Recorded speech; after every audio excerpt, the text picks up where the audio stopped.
Alright, this video is going to be about the fuel system on my DT466 swap into an F350. This is an NGD motor, so it has the stock P-pump on it. So I'm doing something a little out there. I haven't seen it done on any Cummins swaps or anything like that, but I'm sure there's some out there that have utilized it, but I couldn't find a whole lot of information about it, so I've had to do some experimentation, and that is using the stock 6-liter electric fuel pump to feed the P7100.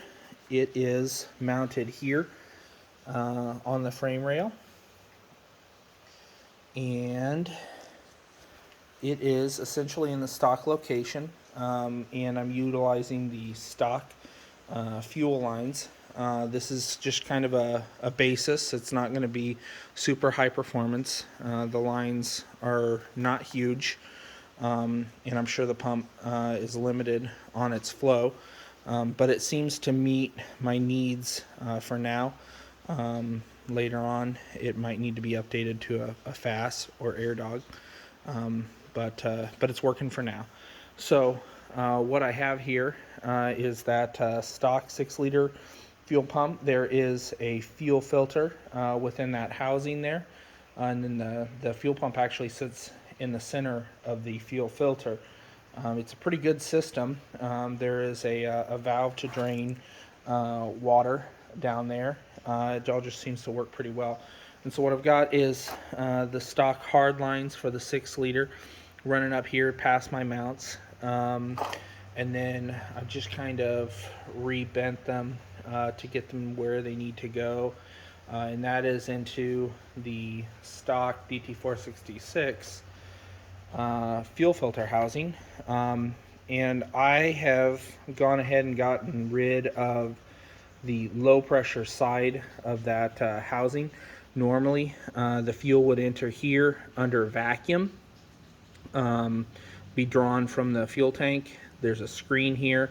It's pulled just through this housing primer that's not needed now with the electric pump, and then it comes out here and runs to a plunger pump, manual plunger pump off the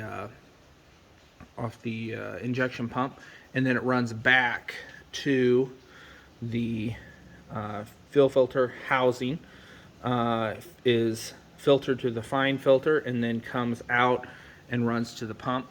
What I've done is I've just taken the filtered high pressure fuel from the from the electric pump, and I'm running it in through the banjo fitting, and then it's filtered, goes out to the injection pump, runs through the injection pump, and comes through out this spill port here, which is the pressure is adjustable with a Torque Tech banjo bolt, and I've had some issues with that, just mostly not being able to get a hold of Torque Tech via email or phone call, but I've managed to figure out how to make it work, and it actually had to do with some, like, a dirty fuel filter, so it wasn't so much the Torque Tech, but I was a little frustrated with their customer service.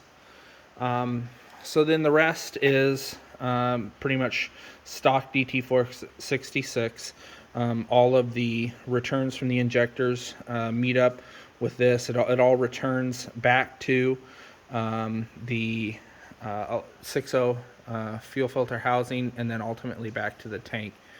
I've got a pressure gauge here, and I'll just figure we go ahead and start it up and take a look at the numbers and how it does. I'm not going to be able to load test it, obviously. It'd be ideal to show how it performs under load, but I'll rev it up and you'll see it drops not much. So I'm just using a battery here to run the electric fuel pump, and have it set to 40 psi, and I'll go ahead and give it a start here.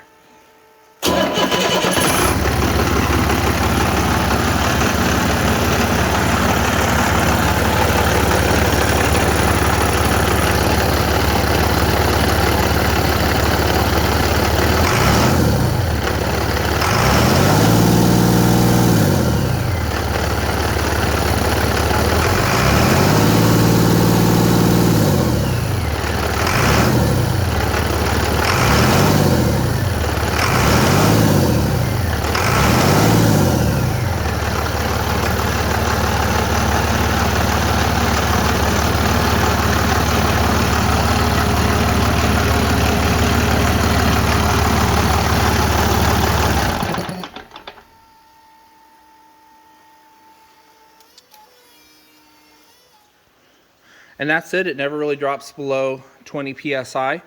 So I'm assuming under load, like a hard load, I'd probably see about 20 psi, which should be adequate for what I need. The fittings I have here, that is just a banjo bolt that goes to a 6AN fitting, and then these connectors are the stock connectors that go to the 6-liter, and I just got some fittings that have the hose fitting on one end and 6AN on the other. And I can post the part numbers to those if there's any interest. But that's it. It's really kind of simple. It seems to work all right. And we'll see how it does once we're going down the road with it.